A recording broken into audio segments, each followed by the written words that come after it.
The most successful people you know are actually sociopaths, not clinically, but strategically.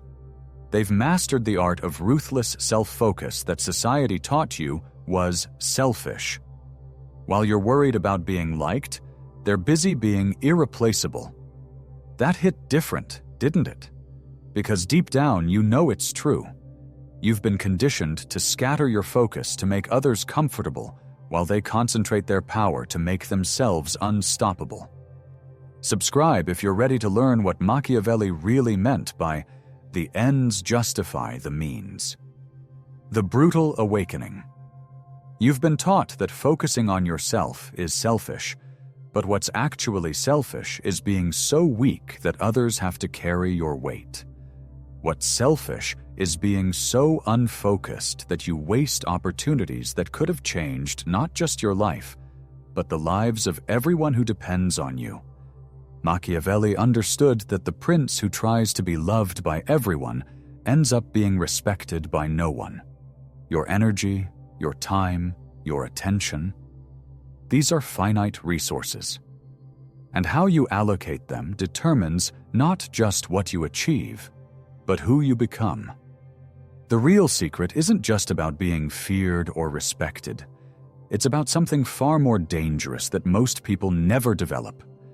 Every day you waste hoping things will get better on their own is another day someone else is actively making their situation better. They're not hoping. They're hunting. They're not wishing.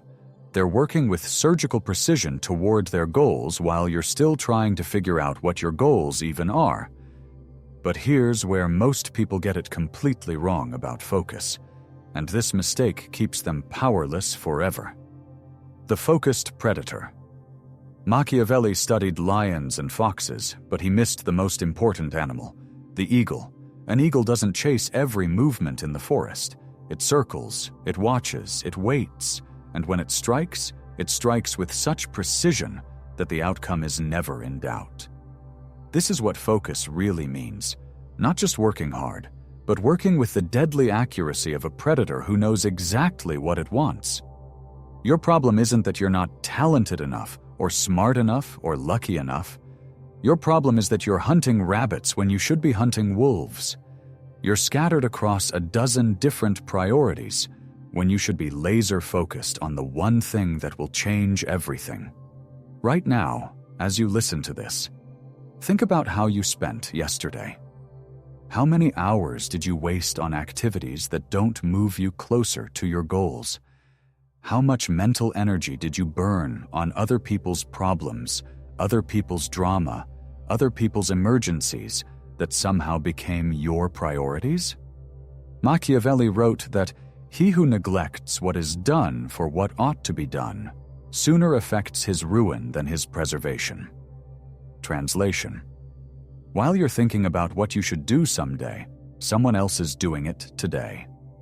While you're preparing to get ready to start thinking about beginning, they're already finishing. The focused predator doesn't just work harder, they work with surgical precision. They don't just want success, they engineer it. They understand that every yes to something irrelevant is a no to something essential. They protect their time like it's the most valuable currency in the world, because it is. When you become this kind of focused, something terrifying happens. You stop being relatable to people who live in chaos. You stop fitting in with people who mistake being busy for being productive. You start making others uncomfortable because your clarity exposes their confusion. The Fortuna Principle. Machiavelli wrote about fortuna, fortune, luck, circumstance, as a wild river that destroys everything in its path. But he also wrote about virtue, the skill, the preparation, the relentless focus that builds dams and channels that same destructive force into power. Most people live at the mercy of fortuna. They wait for the right opportunity, the right moment, the right circumstances. They treat luck like a lottery ticket instead of treating preparation like a magnet. They hope things will work out instead of making things work out. When you focus on yourself with Machiavellian intensity, You stop being a victim of circumstance and start being an architect of opportunity. You stop reacting to what happens to you and start creating what happens around you. You develop what Machiavelli called virtù, not virtue in the moral sense, but excellence in the strategic sense. This means you study your field until you know it better than people who've been doing it for decades. This means you understand human psychology so well that you can predict how people will respond before they know themselves. This means you build skills so sharp and knowledge so deep that when opportunity presents itself, you don't just take advantage, you maximize advantage. But here's the part that most people can't handle. This level of focus requires you to become comfortable with other people's discomfort. It requires you to say no to good opportunities because you're waiting for great ones. It requires you to disappoint people in the short term so you can serve them better in the long term. The focused individual doesn't just respond to market conditions, they create market conditions. They don't just adapt to their environment, they reshape their environment.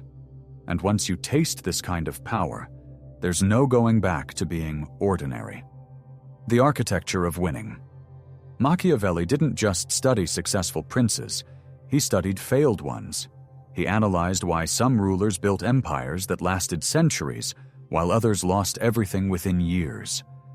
And what he discovered will fundamentally change how you approach every goal, every relationship, every decision in your life. The failures all had one thing in common. They confused activity with achievement. They were busy, but they weren't building. They were moving, but they weren't progressing. They mistook motion for momentum, effort for effectiveness, trying for triumphing. The winners understood something different. Success is not about doing more things. It's about doing the right things with devastating efficiency. It's about building systems that work even when you're not working. It's about creating momentum that becomes unstoppable because it's built on principles, not just passion. When you focus on yourself until you win, you're not just pursuing goals. You're becoming the kind of person who achieves goals systematically. You're developing what Machiavelli called prudenza, the ability to see patterns, predict outcomes, and position yourself advantageously before others even realize the game has changed. This means you study the people who have what you want, but you don't just copy their actions, you understand their thinking. You don't just learn their strategies, you develop their instincts. You build a mental framework that allows you to navigate complex situations with the same clarity that a chess grandmaster brings to the board. The architecture of winning isn't just about what you build, it's about what you eliminate. Every successful person you admire has said no to 1,000 things that would have diluted their focus. But elimination is just the foundation. The real power comes from what you choose to amplify. The compound effect of dominance. Here's where Machiavelli's insights become absolutely terrifying to your competition. When you focus on yourself with this level of intensity, you don't just improve linearly, you improve exponentially. Small advantages compound into massive leads. Tiny edges become insurmountable gaps. While others are spreading their attention across social media, meaningless relationships, and activities that make them feel busy but not powerful, you're concentrating all your resources on the few things that create exponential returns. And the gap between you and them doesn't just grow, it explodes. Machiavelli observed that successful princes didn't just win battles, they won wars by making future battles unnecessary. They built such overwhelming advantages that competitors stopped competing. They developed such clear superiority that challenges became rare and weak. This is what happens when you truly focus on yourself until you win. You don't just achieve your goals, you achieve them so decisively that you redefine what's possible. You don't just succeed, You succeed so completely that you create new categories of success. Think about the people in your field who seem to operate on a different level. They're not just better. They're better in ways that seem almost supernatural. They see opportunities others miss. They solve problems others can't even identify. They create value others didn't know was possible. These people weren't born different. They made different choices. They focused different. They eliminated different. They built different. And most importantly, they persisted different. But there's one final element that transforms focus from a strategy into a weapon. The ruthless compassion of self-focus. This is the paradox that destroys most people. They think focusing on themselves means ignoring others, but the opposite is true. When you're weak, distracted, and unfocused, you have nothing real to offer anyone. Your help is ineffective, your advice is worthless, your support is unstable. Machiavelli understood that the prince who couldn't maintain his own power couldn't protect his people. The leader who couldn't govern himself couldn't govern others. The person who couldn't win for themselves couldn't win for anyone else. When you focus on yourself until you win, you're not abandoning your responsibilities to others. You're developing the capacity to fulfill them at a level that was previously impossible. You're building the strength, the resources, the skills, and the influence that allow you to genuinely impact the lives of people you care about. Your parents, your children, your partner, your community, they don't need your good intentions. They need your competence. They don't need your sympathy. They need your capability. They don't need you to struggle alongside them. They need you to succeed ahead of them and then pull them up. But here's the part that requires real courage. You have to be willing to temporarily disappoint people who benefit from your weakness in order to permanently serve people who will benefit from your strength.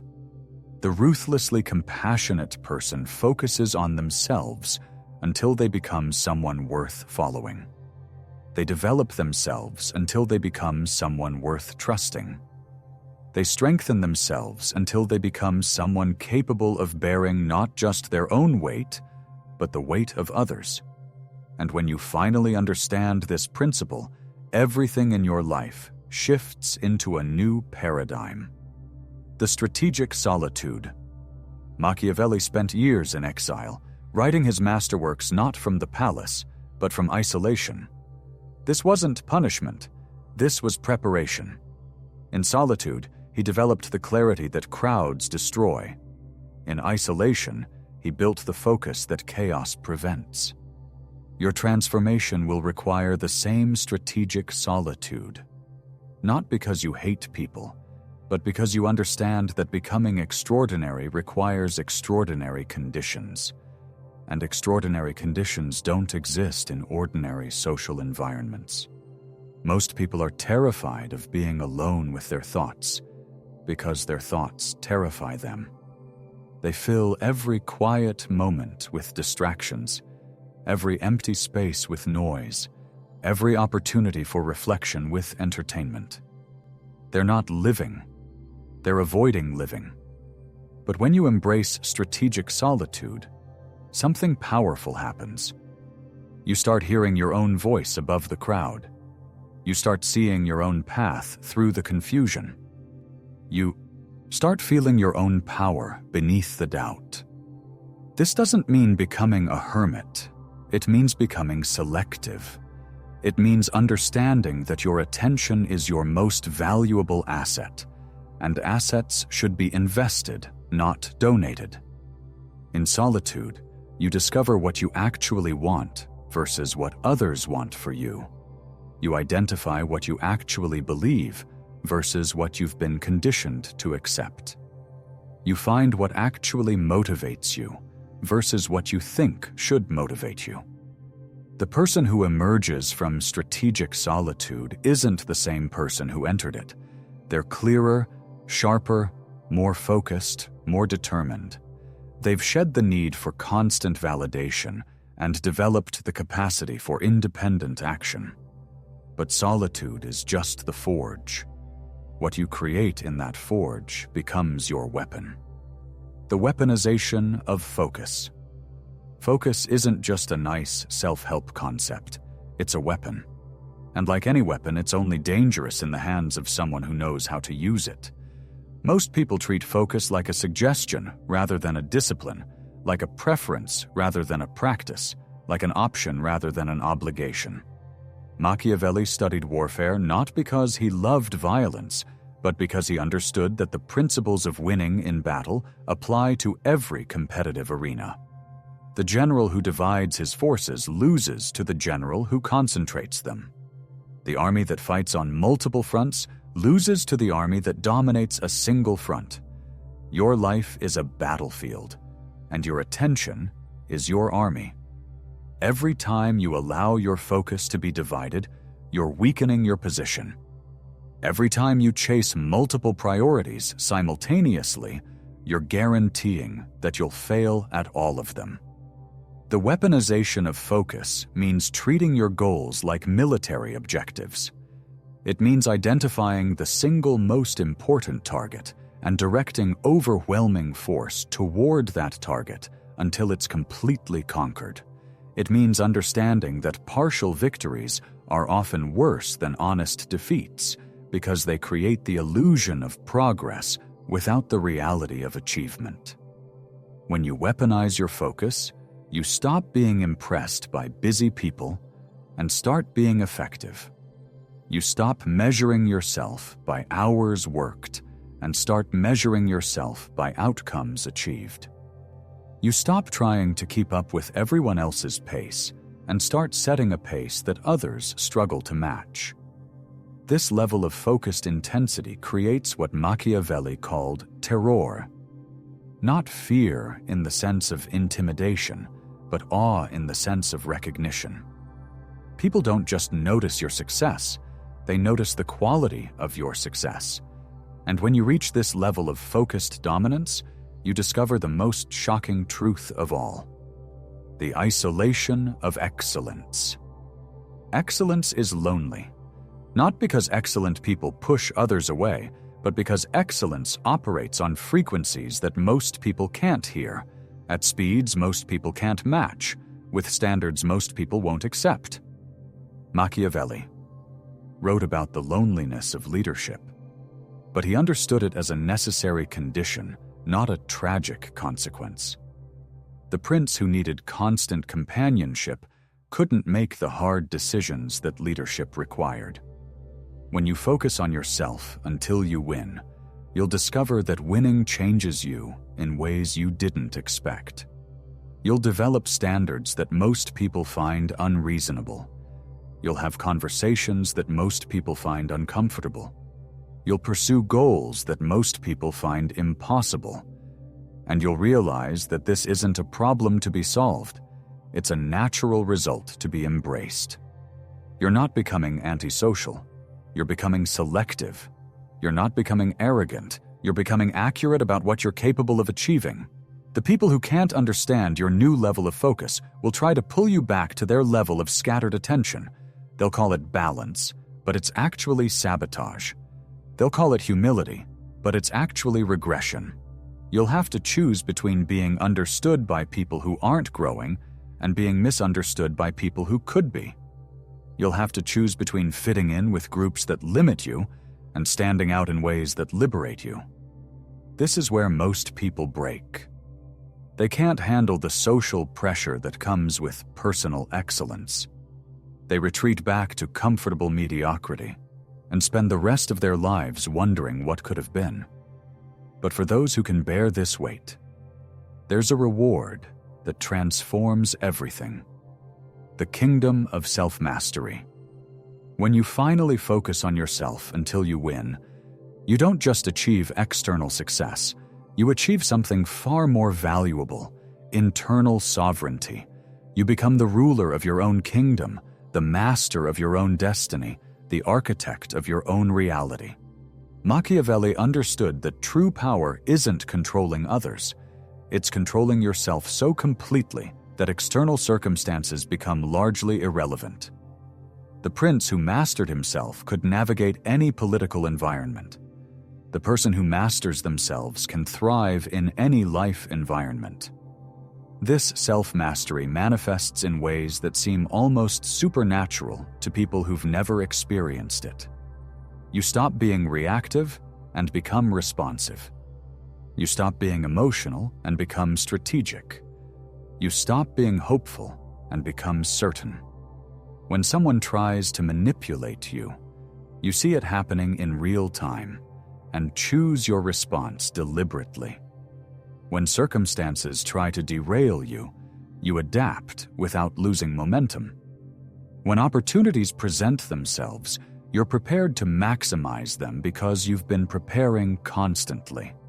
You develop what Machiavelli called prudenza, the ability to see situations clearly without the distortion of wishful thinking or emotional reactivity. You see people as they are, not as you hope they could be. You see opportunities as they are, not as you fear they might be. This clarity becomes your competitive advantage in every situation. In business, you make decisions based on market realities, not market fantasies.